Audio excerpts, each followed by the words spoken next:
Now, as we have the mangoes cut into pieces, now we just have to add all of them into the bowl.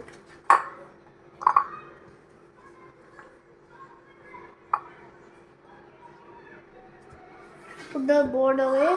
Now we need black salt,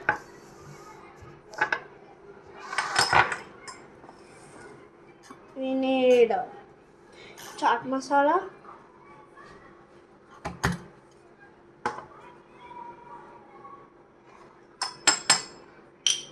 salt,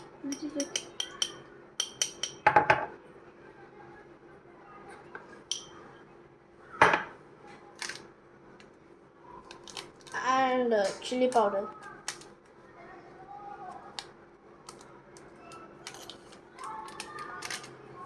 Now just mix.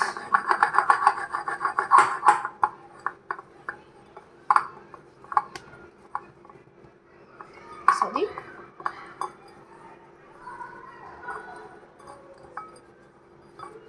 We have to mix it properly until it's like this.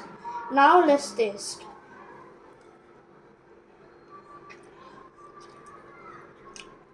Very good.